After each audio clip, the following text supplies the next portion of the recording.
Muy bien, entonces chicos y chicas, ¿cómo han estado? Buenas tardes, deseando, encomendándoselos a Dios y la Virgen, que se estén cuidando, que en sus familias estén bien, que estén cuidando en esta cuarentena.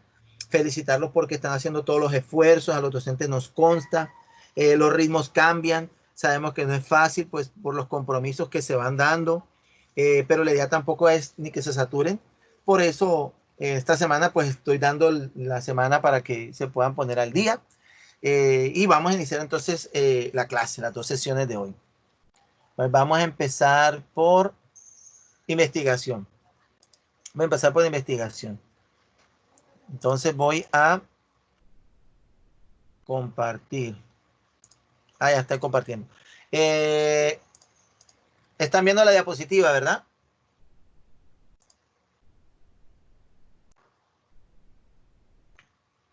Sí. Ok, listo. Ah, un aviso antes de que se me olvide. Compañeras de El Semillero, les voy a mandar invitación. Vamos a reunirnos el sábado. Quiero preguntarles, ¿se pueden reunir a las 9 de la mañana el sábado? Sí, profe. Bueno, ok. Entonces, yo envío la invitación Ok, profe. al WhatsApp, ¿ok? Y el sábado cuando nos conectemos, lo hacemos por Teams también porque tenemos que dejar el registro y la evidencia porque es una reunión formal, ¿de acuerdo? Entonces, para que estén pendientes que yo mando eso ya mañana. Y nos vemos a las 9 de la mañana el sábado. Bueno, entonces ahora sí, sigo. Sí, porque hay que retomar esos procesos. Estamos en la unidad número 2. Estamos en el paradigma cualitativo. Recuerden lo que habíamos dicho. Estamos en cualitativa porque ya cuando lleguen a sexto semestre empieza el anteproyecto de investigación educativo. Por lo tanto, hay que ver, en cuarto semestre se debió haber dado cuantitativa para que aquí se dé cualitativa para pasar a investigación educativa.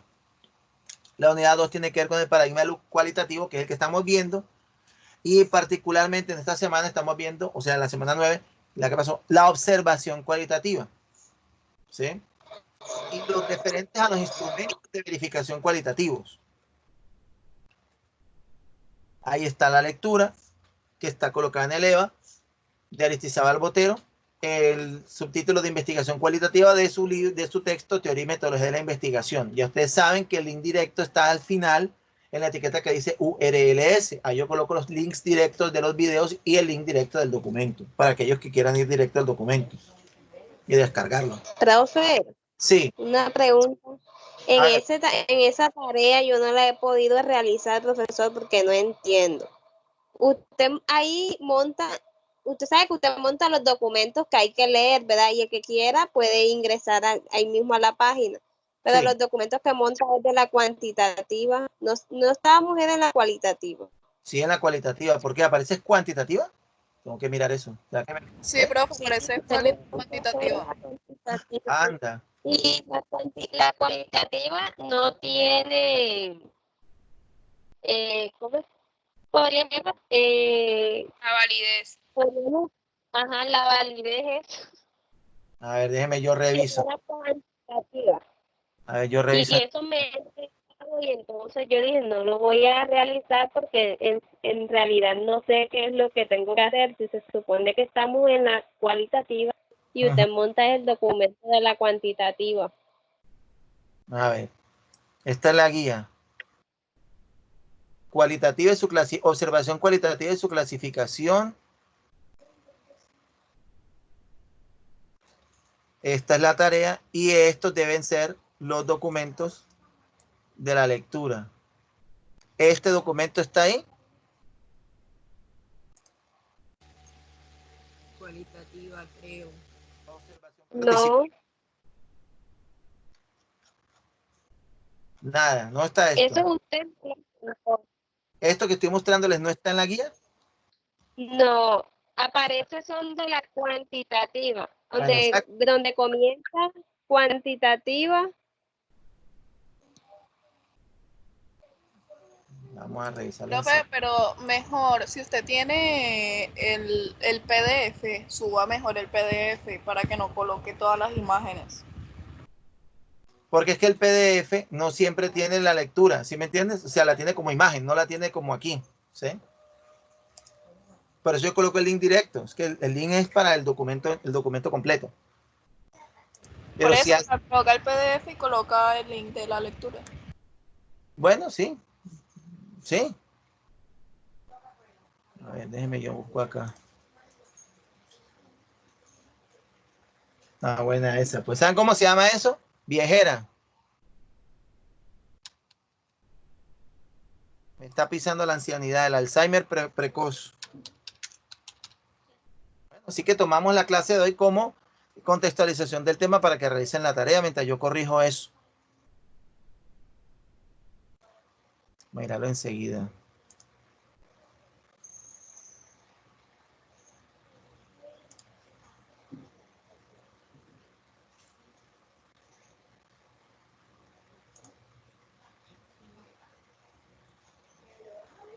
Metodología cuál. Ah, sí, esto está mal. Mira lo que aquí está, investigación educativa 3. Ah, esta no es la guía. Nada. Esto no es nada. Profe, yo me metí en el link completo y sí encontré la cualitativa, pero la parte que no encontré fue la para justificar la validez.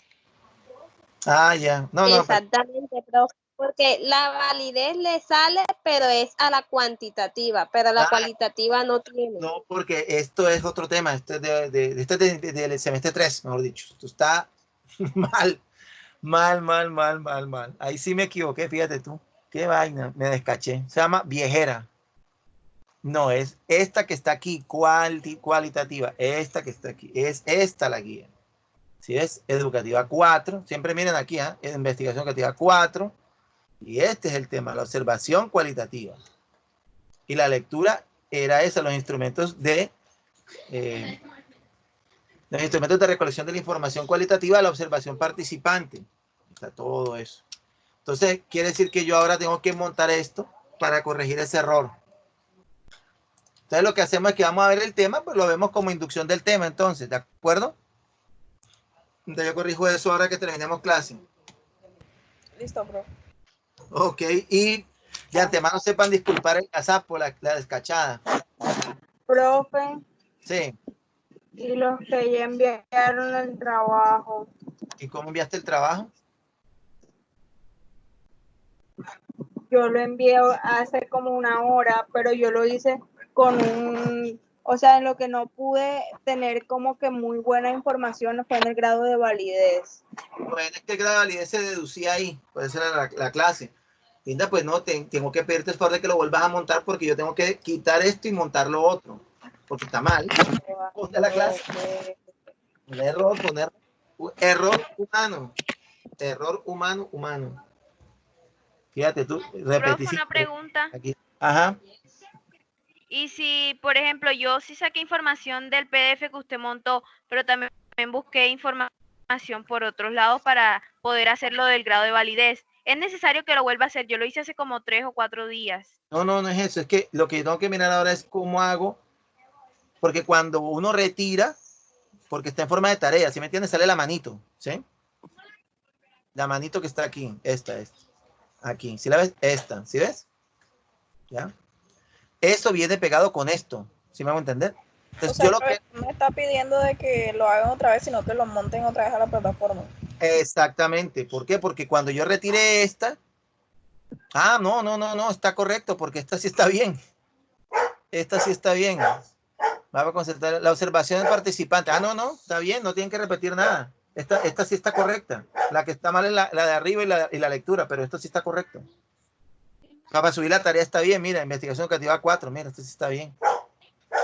¿Qué arroz con mango quise yo ahí, por Dios? No, nada, no tienen que repetir nada. Ahí está correcto. Los que faltan, lo montan a partir de ahora que vemos el tema, ¿de acuerdo? Menos mal, no las metí hasta el fondo. Profe, ¿me escucha? Sí. Escucho. Profe, pero yo le pregunté a usted la semana pasada sobre el grado de validez. Ajá. Y usted me dijo que era lo que estaba en la copia. Eso sí es válido, ¿verdad? Sí, está bien, sí. Porque se deducía de lo que estaba ahí. Ahora vamos a mirar la explicación y tú te vas a dar cuenta. Loraine Profe, entra en ansiedad y a Loraine siempre le va bien. No sé por qué entra en ansiedad y siempre te va bien. Uno conoce Gracias, a su profe. rebaño. profe, El pastor conoce a su rebaño. Dime. pero profe, ¿cómo va a estar bien si no se supone que es el grado de validez de la cualitativa? Ajá, de Y la la que está cualitativa. ahí es el grado de validez de la cuantitativa. Por eso, pero si Loraine lo hizo buscando las bases de información y buscando la lectura, lo hizo correcto. Si lo hizo de la cuantitativa, no, tiene que volver a montar porque eso no es. Porque es que la tarea no dice eso. Mira la tarea está aquí. Habla de la observación participante, definición, característica y grado de validez. Profesor, vaya sagrado de validez. Por eso ya lo Un vamos a ver momento. ahora. Por eso ya lo vamos a ver ahora, ¿de acuerdo? Ahora que vamos a hacer el repaso del tema, o el tema mismo, ¿de acuerdo? El grado de validez es deducible de ahí. Bueno, vamos a empezar, ¿de acuerdo? Los que lo montaron no hay problema porque ahí está. Los que ahora aclaremos el tema, yo corrijo, lo montan porque el link sigue igual. Entonces empecemos. No hacer más profundo el error, no caemos más hondo. Estamos en el enfoque cualitativo y es correcto lo que ustedes han dicho. Estamos en cualitativo. Lo que ocurre es que en tercer semestre ellos están en cuantitativo, ¿sí? Y ahí tuve que mi lapsus mental.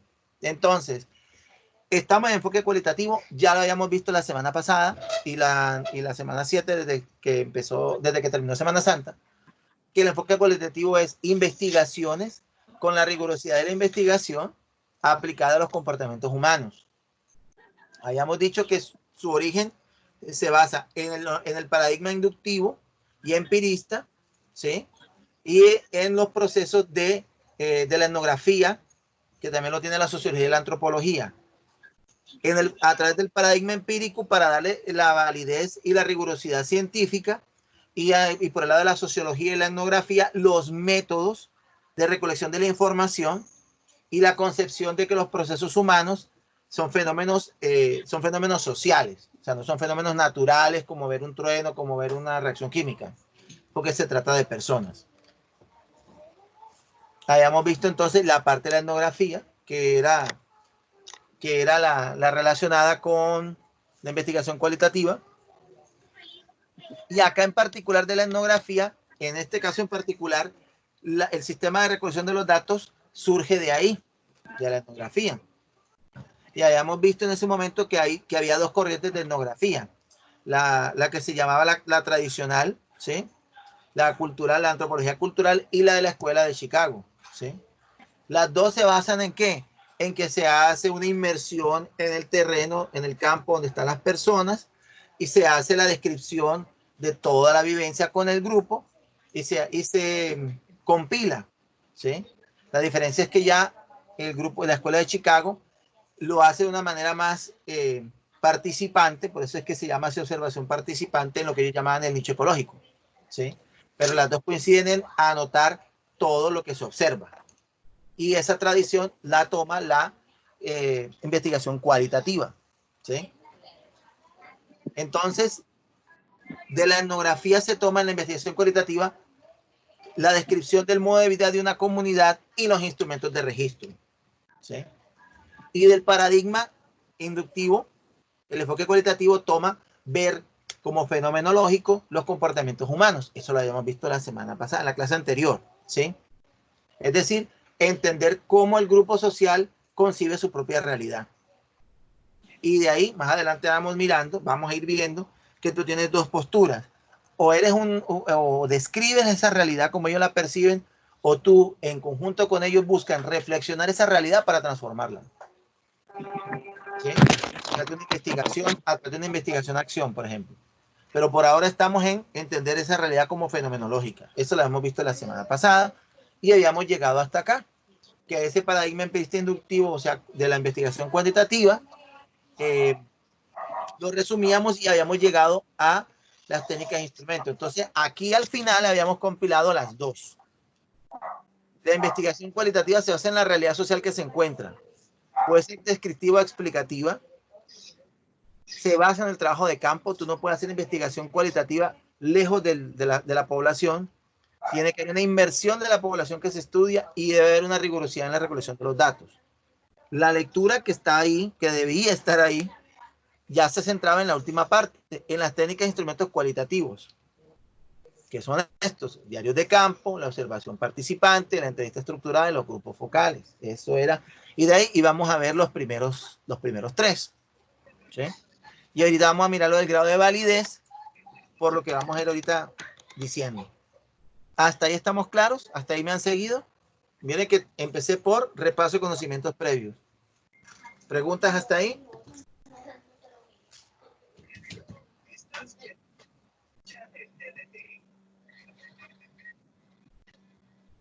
¿Preguntas? ¿No hay preguntas?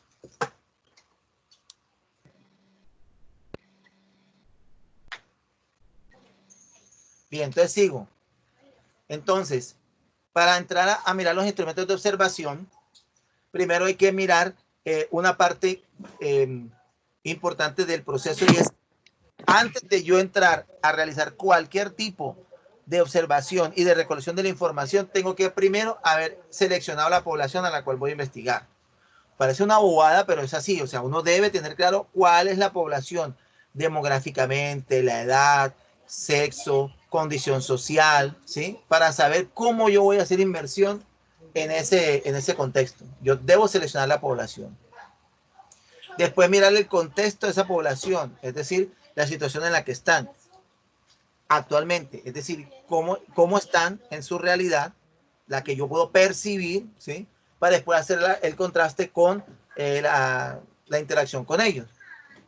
Y con base en ese contexto que yo observo, preparo el temario de lo que va a contener la observación y las entrevistas. ¿Qué quiere decir eso? Que cuando uno va a realizar aplicación de instrumentos cualitativos para tomar datos, no se hacen de manera aleatoria, se hacen con un tema determinado de interés que se quiere estudiar. Y lo que va uno es a aplicarlos para recolectar la información sobre ese tema de interés que uno percibió en ese contexto, y a partir de ahí, como es inductiva, a partir de esa realidad, ir estudiando y entendiendo ese comportamiento. ¿Está claro eso ahí?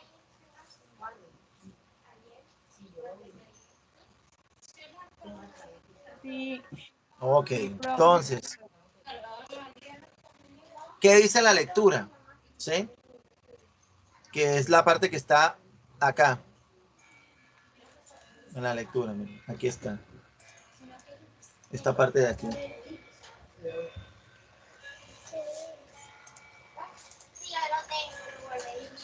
Primero, que entonces cuando yo hago el muestreo de la selección de la población, ¿qué debo seleccionar aparte de la población que voy a investigar? ¿Quiénes van a ser mis informantes? ¿A quién se le llama informantes? Las personas de la población que yo voy a seleccionar para aplicarles las entrevistas y las observaciones, porque no todos sirven para eso. No todos se abren, no todos quieren hablar, no todos son desinhibidos. Hay gente que se cohíbe, hay gente que de pronto no quiere o no le gusta. Entonces no todo el mundo sirve. Uno debe saber elegir cuáles van a ser los informantes. Se requiere que esos informantes sean representativos del grupo, ¿sí? Y uno los puede subdividir en colaboradores, consejeros e informantes. Colaboradores es que quiere, o sea, que te colabora, literalmente que te colabora con la investigación. Entonces, como hay un grado de involucramiento con esa persona, su nivel de interpretación de los datos, pues no es igual, ¿sí?, al que te va a dar la información como entrevistado. Y están los consejeros, y los consejeros lo que hacen es decirte, hombre, aconsejarte qué parte de la población tú le puedes hacer esa entrevista. Pero el insumo te lo dan los informantes. Lo otro que dice el texto es, antes de iniciar el proyecto, aunque tú hagas una sensibilización con el grupo, no develar los objetivos de la investigación. Es decir, no vas a decirles tú qué es lo que quieres indagar. Eso tienes que reservártelo como investigador, porque cuando tú se lo reveles, ya ellos entonces, consciente o inconscientemente, alteran los datos. O sea, cosas como que le dicen a los entrevistados, no, te van a venir a preguntar sobre tal tema. Ya, con eso se fregó. Entonces, es saber elegir, ver de esa población quiénes vas a utilizar como informantes, quiénes te van a colaborar, o a quienes tú les vas a preguntar por terceras personas a las cuales vas a entrevistar. Pero no develar el propósito de tu investigación. ¿Por qué? Por lo que les decía yo, el insumo de esas entrevistas, esas observaciones son las fuentes primarias del investigador. Por lo tanto, como son primarias, son la base de la investigación cualitativa que tú vas a realizar, no pueden ser alteradas de ninguna manera, ¿sí? No se pueden falsear, digámoslo así, por omisión, por conscientemente o inconscientemente. Y entonces surge lo que se llama la paradoja del observador. Por favor, ¿quién me lo lee? Yo, profe. Hágale. De hecho, el efecto cámara es solo un caso especial de lo que normalmente se llama paradoja del observador participante. Para obtener la información necesitamos observar la interacción, pero para observar la interacción de manera aceptable ética necesitamos estar en el escenario. Por tanto, cuando observamos influimos en lo que vemos, porque todos siguen nuestra presencia y actúan de acuerdo con ella. Cuando pensamos por un momento en este bucle lógico, nos damos cuenta de que esto no solo forma parte de la actividad investigadora, forma parte de nuestro ser social, del hecho de ser miembro de una sociedad y productor consumidor de interacciones culturales. Bien, ¿quién me lo quiere decir con sus palabras? ¿Qué quiere decir entonces esa paradoja? ¿Quién me la interpreta?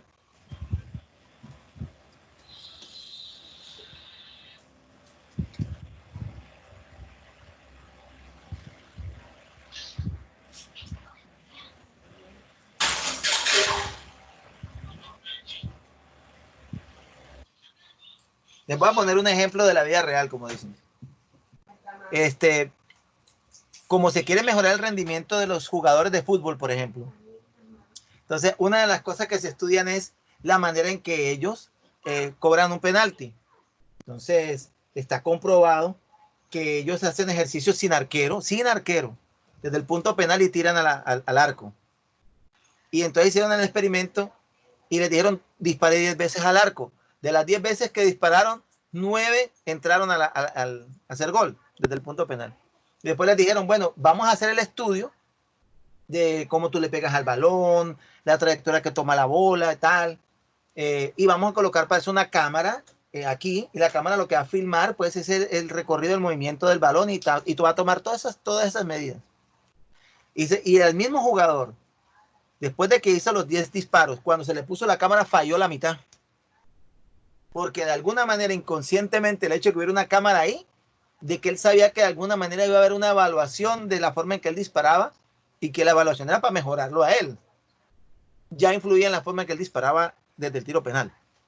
Entonces la paradoja tiene que ver más o menos con eso. Yo necesito tener información de lo que voy a observar, de cómo se comporta ese grupo social.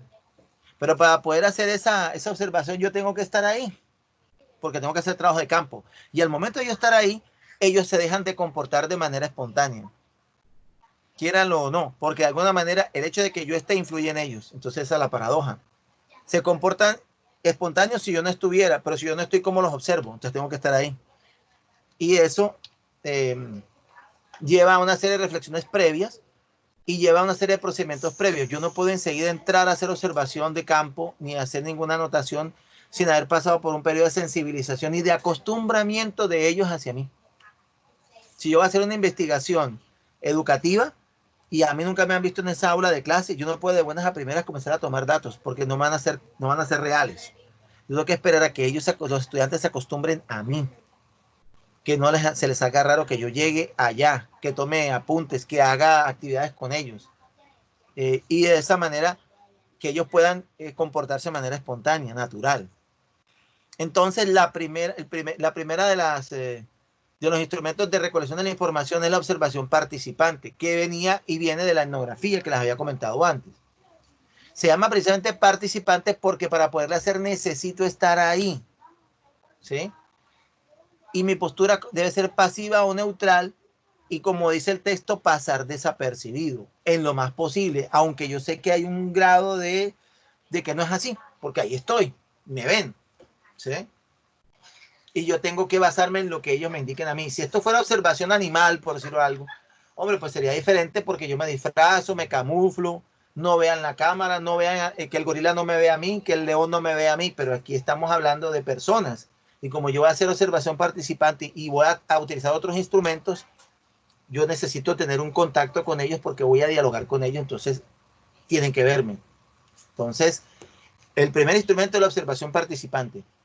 Requisito previo, ya tiene que haber un periodo de sensibilización y acostumbramiento al investigador, para ahí sí poder utilizar el resto de los instrumentos. La observación participante hace el registro del comportamiento de ese grupo, y por eso el registro debe ser lo más fidedigno posible, por eso debe ser que ya no noten tu presencia, que se acostumbren tanto a ti que no te noten, y por eso se comporten de forma natural y tú puedas consignar los datos descriptivos de la manera más fidedigna. Eso está ahí en la lectura también. Lo que permite lograr la observación participante. Vean que está aquí más abajo. Lo que está acá.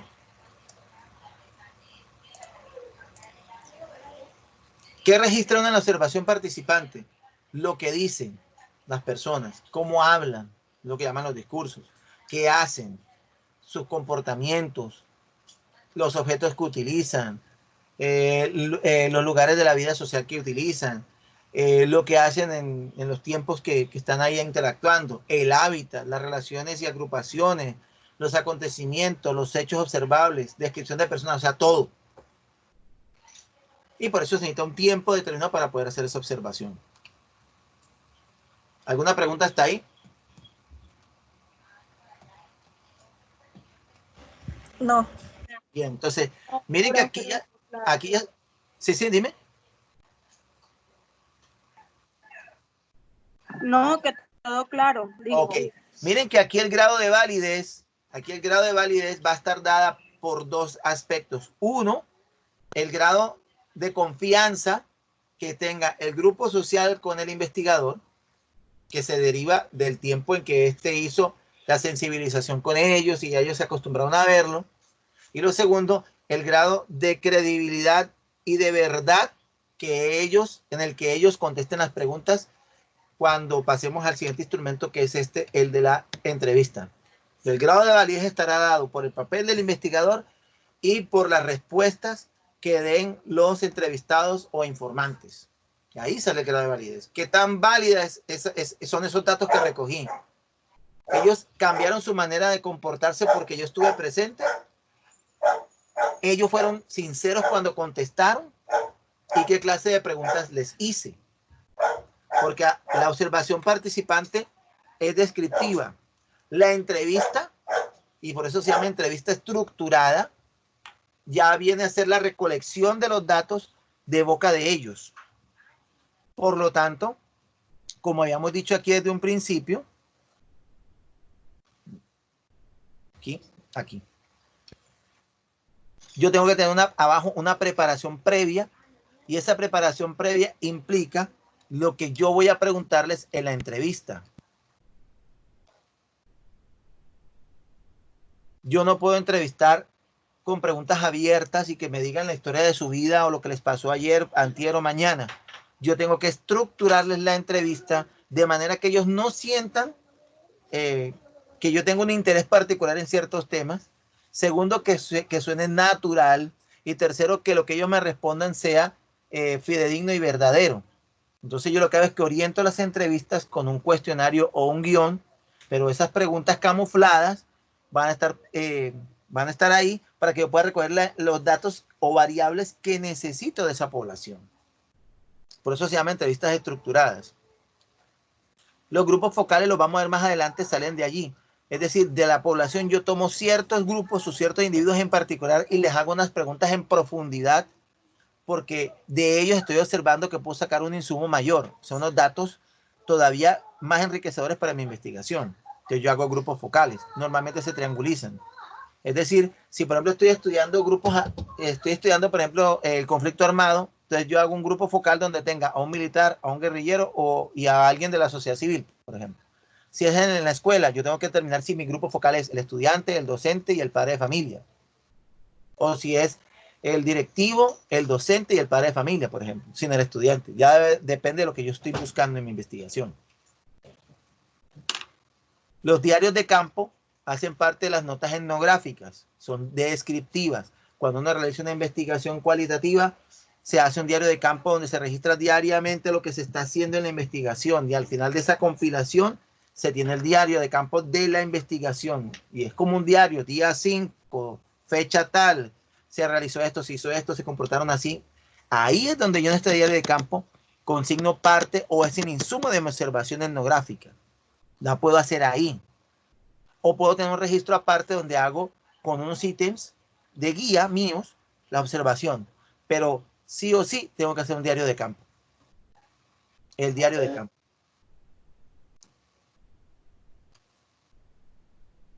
Finalmente, la lectura también habla de qué se hace con las entrevistas, con los diarios de campo, con la observación. Todo eso se tiene que recopilar, todo eso se tiene que compilar, porque eso después se tiene que analizar con categorías de análisis para los resultados de una investigación, por decir algo. Pero también hay maneras de hacer esa compilación. Puede ser a través de grabaciones, puede ser a través de los videos o de ambos, ¿sí? O inclusive yo puedo hacer las entrevistas y la observación con esas cámaras o con esos audios, ¿sí? Es decir, yo puedo colocar una cámara en el salón de clase mientras los muchachos se están comportando para después analizar el video.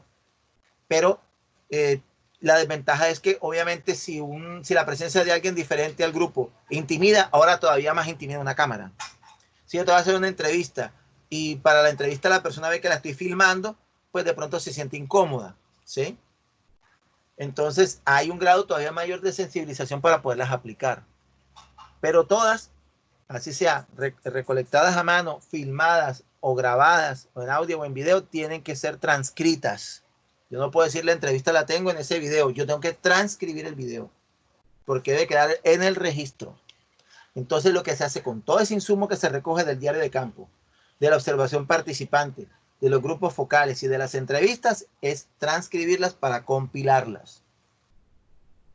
¿De acuerdo? ¿Alguna pregunta hasta ahí?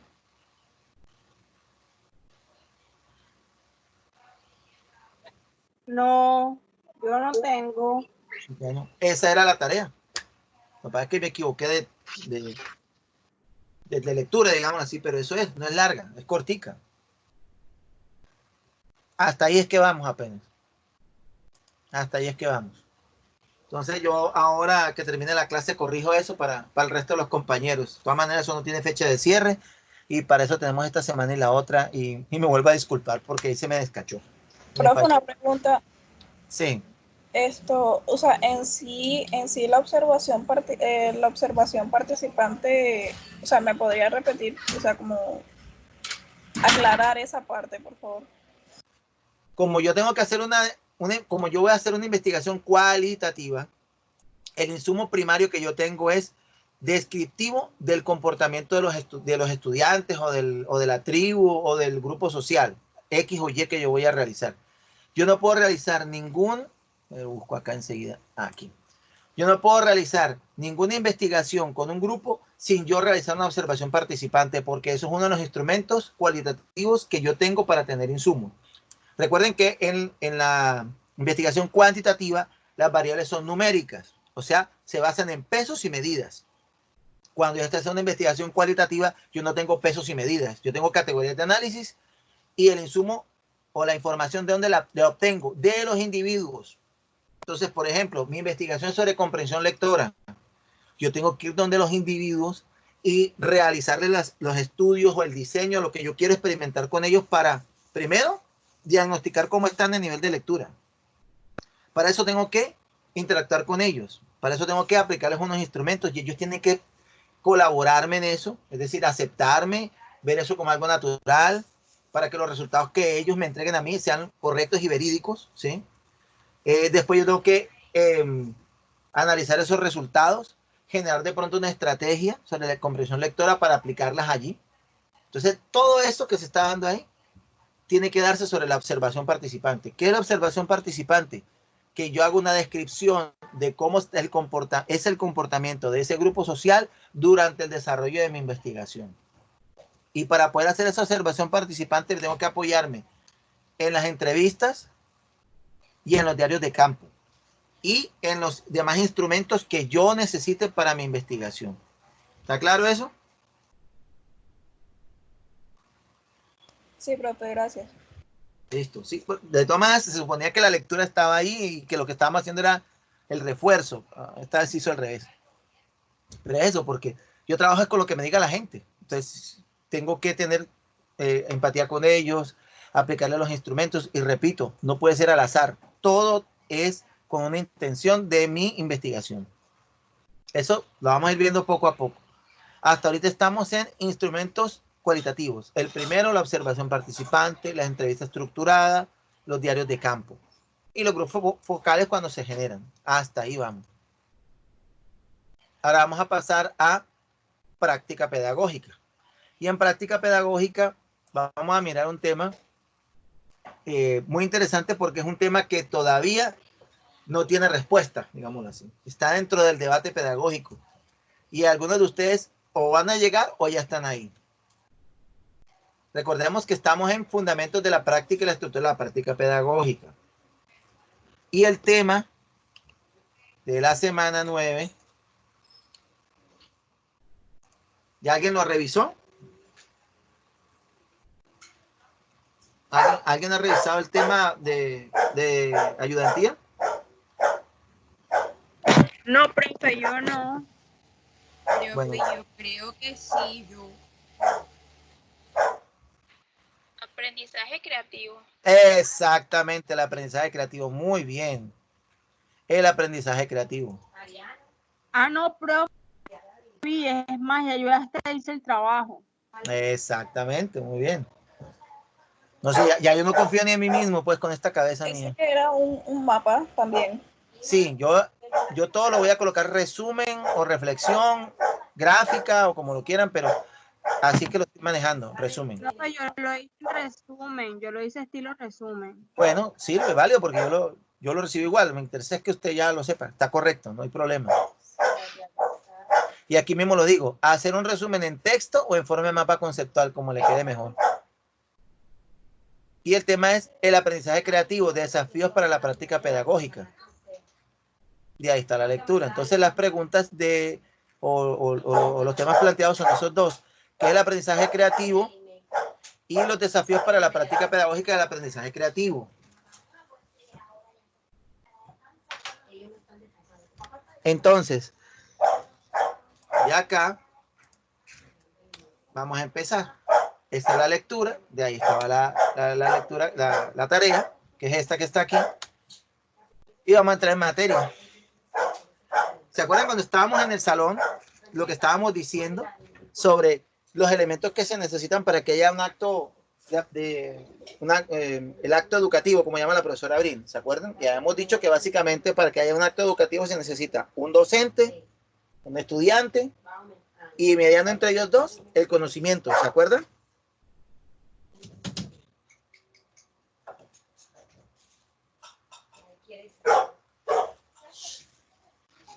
¿Lo recuerdan? Que eso lo habíamos visto en el salón. Sí. Ok. Y habíamos dicho en ese orden de ideas, digamos así, o por añadidura, que el complemento de ese proceso es ambiente de aprendizaje y recursos de aprendizaje. ¿Por qué? Porque puede estar el docente y el estudiante y el conocimiento en una biblioteca y la clase se dará en la biblioteca. El ambiente de aprendizaje será la biblioteca. El docente y el estudiante con el conocimiento están realizando el acto educativo en el parque, en el jardín del colegio, o en el aula de clase. Donde se esté realizando ese proceso de estudiante, docente y conocimiento será el ambiente de aprendizaje. Y los recursos de aprendizaje son los que utiliza el docente para transmitir el conocimiento. Entonces puede ser físico, puede ser virtual, ¿sí? Y uno dice, bueno, ambos apoyan el proceso. Pero como todo en educación, no todo es blanco y no todo es negro. Porque no es del todo cierto eso. Y es tan sencillo como esto. Si analizamos los ambientes de aprendizaje y uno dice, bueno, ¿cuál ambiente de aprendizaje es como el más adecuado para la transmisión de conocimiento? ¿El del número 1 o el del número 2? ¿Ustedes qué opinan? ¿En cuál de los dos? Uno dice en el 2. Uno puede decir no, otros pueden decir en el 1, profe, porque en el 1 está el docente mediando. Están todas las niñas pendientes de la explicación de la profesora. Profe, puede ser cualquiera de los dos porque no sabe qué metodología está trabajando el docente. Para allá es que va la reflexión. Muy bien. Ahora miremos los recursos de aprendizaje. Fíjense ustedes, puede ser que la docente no está allá al frente, sino que se integra al grupo y utiliza una serie de recursos en físico, por ejemplo, y se vuelve coequipera con los chicos, por decir algo. O puede ser que el docente diga, no, ustedes forman un equipo, yo les doy los computadores y ustedes busquen este tema. Inclusive que no hay docente, sino que usted mismo es quien gestiona su propio conocimiento. ¿Sí se da cuenta? Y entonces uno dice, bueno, pero quiere decir que así como el ambiente de aprendizaje, también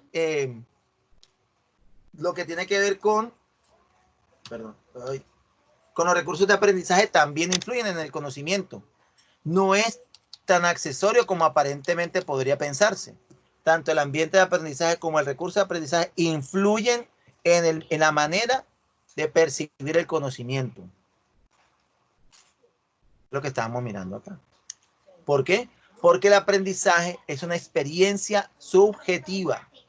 Cada uno de nosotros tiene una experiencia donde la dimensión cognitiva y la dimensión afectiva se unen para generar la experiencia de conocimiento. Por eso es que es una vivencia, es una experiencia de vida subjetiva. Cada uno aprende de manera diferente y cada uno aprende con una relación cognitiva afectiva sobre el conocimiento, lo cual implica una experimentación a través de los sentidos, una racionalización del conocimiento que se recibe, o si se quiere ser todavía más constructivista, un acomodamiento, una acomodación del conocimiento previo que yo tenía con el conocimiento nuevo y una aplicación práctica que en mi mente yo ejecuto de ese conocimiento nuevo. Entonces, lo que les decía arriba, influyen en gran medida en el acto educativo. Es decir, no basta solo el docente y el estudiante con el conocimiento, es en qué ambiente se está dando y de qué manera se le está dando el conocimiento.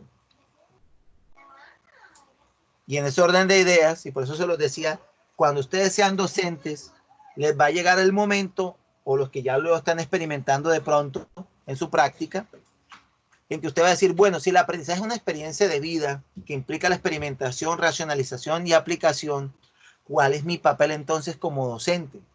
Es decir, cuando yo tengo X tema que tengo que impartir, por decir algo, este que estoy dando ahora, ¿cuál es la mejor manera de enseñar el contenido temático con el ambiente de aprendizaje en el que estoy y con los recursos con los que yo cuento? Porque lo que yo busco en últimas como docente es impactar en los estudiantes. Entonces siempre la pregunta va a estar ahí, ¿cómo impacto a mis estudiantes? Si tú eres un docente comprometido, si tú eres un docente que no es comprometido, lo tiene sin cuidado, él sencillamente transmite conocimiento y ya sabemos que esa dimensión es solo una de las dimensiones del docente, que es la del saber. Porque recuerden lo que habíamos dicho, que habían unos pilares que sostienen el proceso educativo: el ser, el saber hacer y el saber vivir con los demás. Y si yo solamente imparto conocimientos, me quedo con la dimensión cognitiva, estoy en el saber nomás. Y entonces no estoy siendo integral en la educación. Entonces, como docente comprometido, mi pregunta siempre cuando estoy dando las asignaturas es cómo puedo impactar en mis estudiantes para que ese aprendizaje sea significativo para ellos. Es decir, que lo interioricen, que aprendan con H en la mitad, que aprendan el conocimiento y sea algo significativo en sus vidas y nunca se les olvide. No tanto memorísticamente, es que les quede para toda la vida como parte de su dimensión personal. Eso en el fondo es siempre la duda que hay cuando uno es docente. Y les va a llegar el momento también. ¿Cómo les voy a explicar esto a ellos? ¿Cómo se los digo? Y además, que todos me lo entiendan. ¿Preguntas hasta ahí?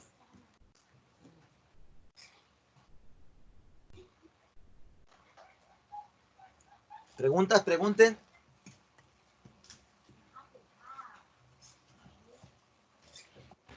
No, profe. Listo. Gracias. Entonces seguimos. ¿Qué dice la lectura sobre el aprendizaje creativo? Dice primero que es un proceso, por su mismo nombre, en el cual su elemento principal es la creatividad.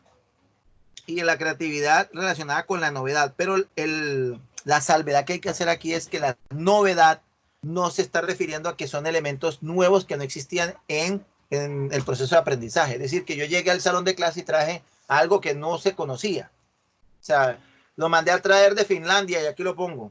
No, ahí la creatividad se refiere a cómo yo puedo convertir en proceso nuevo lo que ya yo tengo. Cómo yo puedo darle una mirada diferente, nueva, a los elementos con los que yo siempre he estado. La verdadera creatividad es esa. Lo que cotidianamente todos manejamos y que a alguien de pronto se le ocurre utilizarlo de una manera novedosa, creativa. También dice la lectura que el aprendizaje creativo se aplica en un determinado momento o situación, no es todo el tiempo, ¿sí?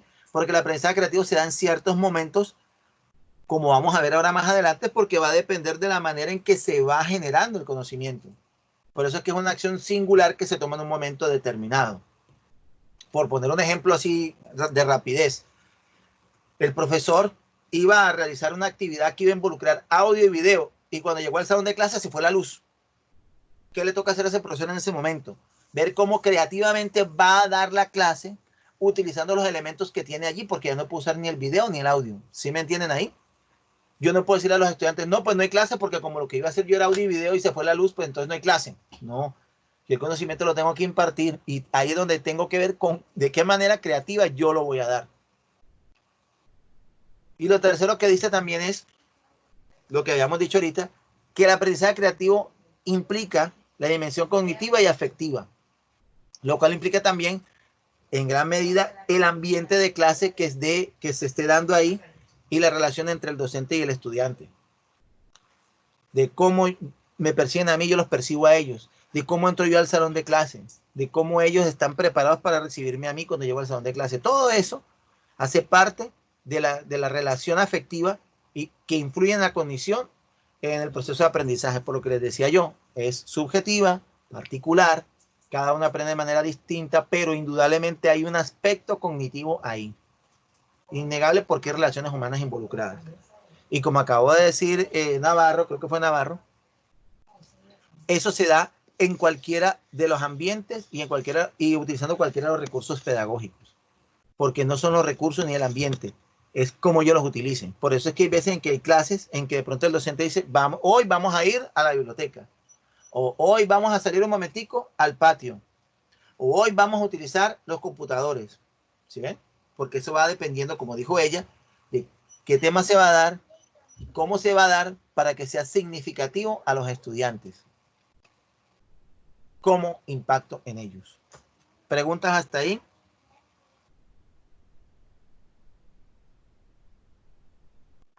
No, profe. No, profe. Y ese es el gran reto, porque no hay una respuesta para eso, ¿sí? El verdadero reto es este. Ahora, ahí en el EVA, yo le sugerí un video, y ustedes saben que cuando yo les sugiero un video es porque pues es pertinente al tema. Ese video está en YouTube, es este que está aquí. Vamos a revisarlo un momentico. Vamos a volverlo aquí a poner. Y de estas metodologías novedosas, vamos a mirar unas en particular que se relacionan o tienen que ver con la práctica pedagógica que se dan aquí en Colombia, que se dan en nuestras instituciones educativas y que nosotros debemos propender para que se den. Pero para ello tengo que asegurarme de que esté sonando el audio del video. Entonces permítame un momentico, dejo de compartir pantalla y lo habilito para poderlo hacer.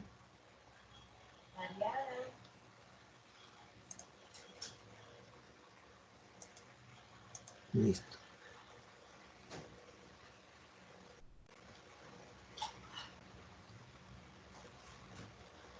Ahí están viendo el video, ¿verdad?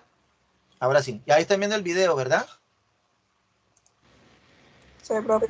Ok, entonces voy a monitorear. No tiene voz en off, tienes música. Vamos a ir leyendo, vamos a ir reflexionando y ahorita lo analizamos.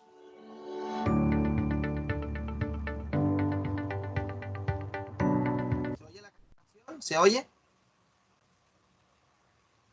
Sí. Bueno, estas son 8, hay más metodologías. Aquí este video maneja 8, porque de esas 8 hay 3 o 4 que manejamos nosotros en nuestras aulas de clase.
Ahí termina el video, ¿sí ven? No es largo, es cortico. Sí se fijaron, ¿no? Tienen más o menos idea de cuáles son las que vemos en Colombia, ¿no?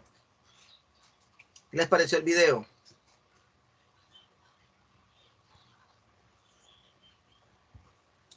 No hay nada escrito en educación. Todo está en permanente evolución. La educación siempre busca maneras nuevas de presentar el conocimiento, de analizar cómo aprenden los estudiantes, cómo lograr que sea significativo el conocimiento para ellos. En Colombia, los lineamientos los da la Ministerio de Educación sobre las competencias básicas de aprendizaje, ¿sí? Y concretamente indica que el aprendizaje debe ser basado en proyectos, ¿sí ven? Ese estaba ahí, ¿recuerdan? ¿Qué decía el video? El estudiante adquiere conocimiento y competencias a través de la elaboración de proyectos. Lo que no dice es qué tipo de competencias, ¿sí? Y esas competencias son las que están en los lineamientos, en las competencias básicas de aprendizaje que se dividen por áreas de conocimiento. Esas competencias se van desarrollando, deben estarse desarrollando cuando se establecen los grupos para hacer los trabajos por proyectos. O sea, no puede ser así al azar, no.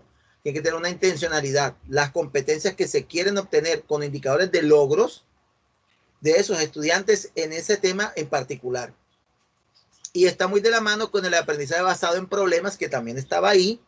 ¿Por qué? Porque lo que se quiere es generar un reto en los estudiantes para que resuelvan con el conocimiento en la aplicación problemas de la vida real, que pongan en práctica el conocimiento adquirido, para que de esa manera se pueda estimular la parte afectiva, ¿sí?, con la cognitiva en el momento de generar el aprendizaje. ¿Cuáles son las ventajas? Que se motiva a los estudiantes primero a trabajar en grupo, o sea, cooperativamente, colaborativamente. Se les crea o se les indica una meta, un logro a obtener, y de esa manera retarlos para llegar a ese logro. y entre ellos mismos buscar las acciones que los conduzcan a lograr el propósito. Por lo tanto, como dice aquí abajito, se designan los roles, ellos mismos van designando los roles, qué voy a hacer yo, qué vas a hacer tú, qué va a hacer él, y de manera constructiva y cooperativa resuelven el problema como equipo, como proyecto, como coequiperos. Hasta ahí está bien, ¿correcto? Ese es el deber ser, lo que persigue este tipo de aprendizaje innovador, digámoslo así. ¿Cuál es la desventaja o el monstruo que le sale a eso? Que va a depender del tema y la meta que se asigna. Es decir, si los estudiantes pueden lograr esa meta que se asigna allí y si el tema da para eso. ¿Sí? Por ejemplo, hay ciertas materias rígidas donde eso es difícil de lograr de esa manera. Por ejemplo, en matemáticas o en álgebra. Si yo no les doy una base de conocimiento, no les puedo colocar cierta meta porque pronto no la pueden alcanzar porque humanamente no llegan. Entonces, primero eso, el tipo de meta. La madurez de los estudiantes también va a influir, porque si son estudiantes que de pronto lo que hacen al juntarse es ponerse a jugar, o se distraen, o sea, hacen todo menos trabajar, ¿sí? Entonces, eso influye y no se logra la meta que se quiere con ese tipo de aprendizaje por proyectos. O si no entienden que es un proyecto, o si la madurez no les da para poder asignarse los roles, ¿sí? Y lo tercero es que también depende de cómo está el nivel de comunicación de los estudiantes. Entonces, imagínense un grupo, cualquier parecido con la realidad es pura coincidencia, donde yo les digo, vamos a hacer trabajos en grupo, y siempre son los mismos con las mismas que quieren hacer trabajos en grupo. Que es impensable que Pablito se junte con Juanita, porque Pablito siempre lo hace con Pedrito y Juanita siempre se junta con Marianita o con Josefinita. Entonces, si no hay una integración dentro del mismo grupo, al final lo que ocurre es que todos los proyectos son con los mismos estudiantes al mismo tiempo y siempre son los mismos. ¿Alguna pregunta hasta ahí?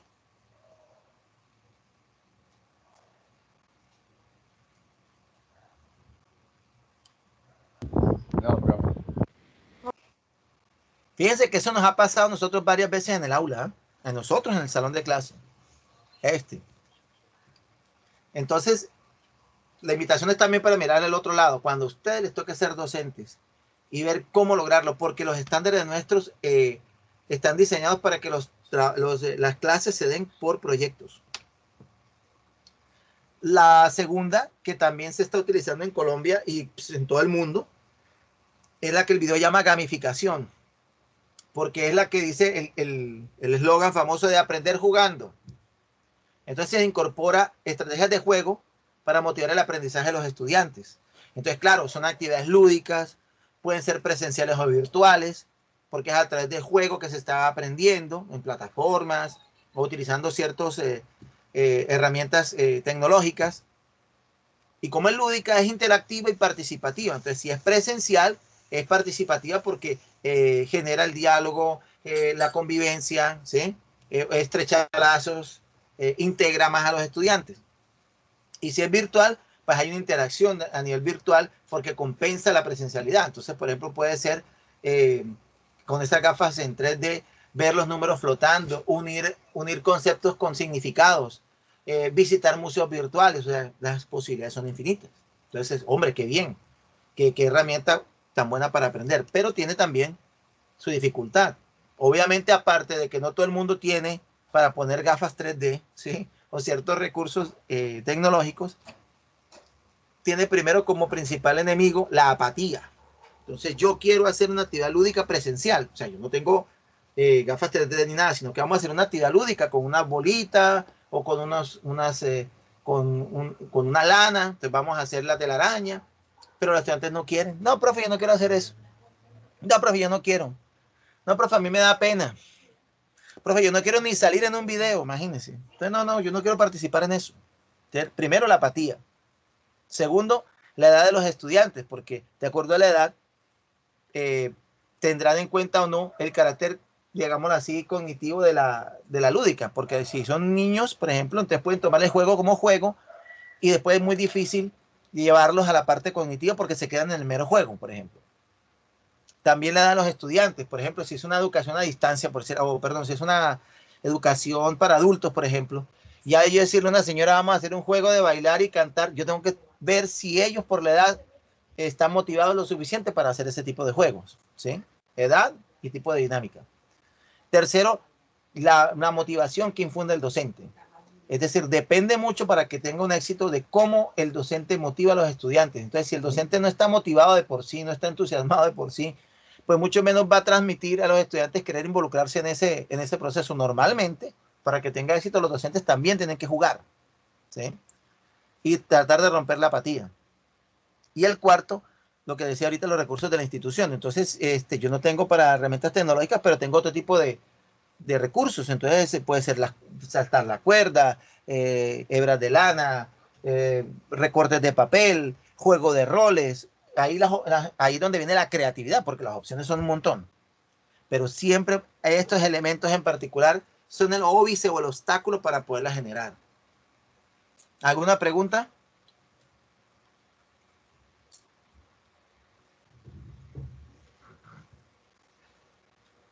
Pregunta.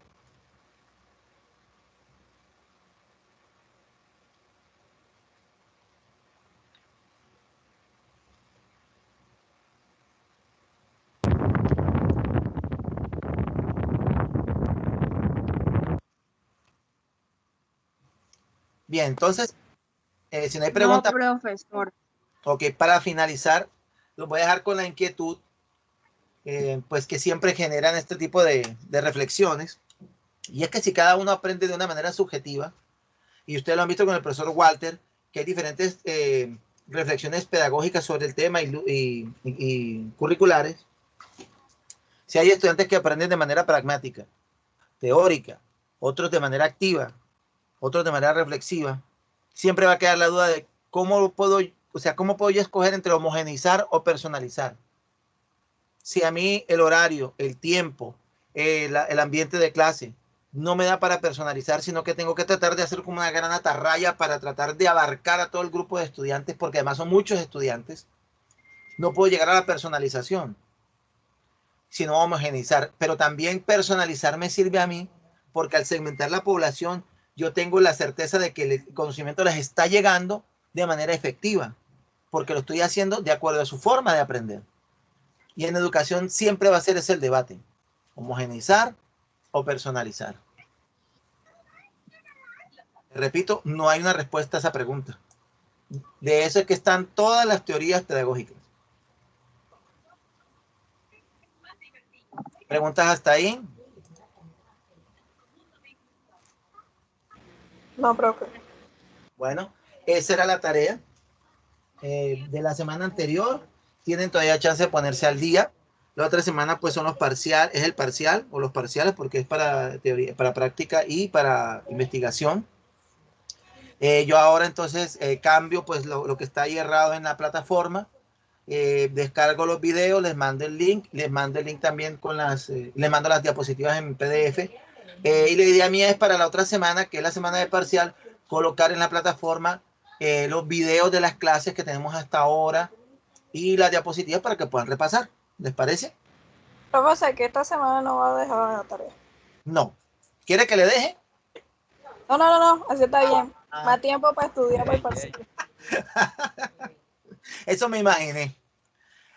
Segundo, para recordarles entonces el seminario de práctica, 40,000 pesos, 4 y 5 de junio, para que participen. No es obligatorio, pero yo exonero. Si el 80% más de ustedes participa, pues los exonero de ambos exámenes de práctica y de investigación. ¿Algún otro comentario para dar por terminada la clase? Entonces, vamos a revisar por última vez la asistencia. ¿Quiénes tengo yo aquí ausentes para ver si ya se conectaron? Gordillo, Pedroso Yesid, Salazar Leonid, Vides, Shalom. ¿Ninguno de ellos llegó? Me encanta. Bueno, antes tenía 4, pero en realidad tenía 5, pero uno se me murió, otro se me perdió y otro también se murió, así que solo quedaron 2. Tenía Aquí estoy, profe. pero mi Diga. abuela Ya pensé que me había mencionado. Sí, dígame. Pensé que me había mencionado en la lista. No, porque yo estoy nombrando los que están faltando, los que están como ausentes. Ya, no te llamo porque ya tú estás ahí. Ok. Gordillo está sin internet. Pero ¿cómo así? Ok, Gordillo está sin internet. O sea, Shalom no está, por eso la llamé. No sé, no la he visto. ¿Sí? No está con nosotros. Bueno, chicos, por favor les recuerdo, las compañeras de semillero de investigación, nos vamos a ver el sábado a las 9 de la mañana. Ya reciben ese espacio, ¿de acuerdo? Más chicos, les deseo un feliz fin de semana, repasen, descansen, prepárense para el parcial, 3 intentos, va a ser toda la semana, 5 preguntas, opción múltiple, ¿de acuerdo? Listo, profe, gracias. Ok, profesor, gracias. Chao. Hasta luego, chao. Fin de semana. Muy bien.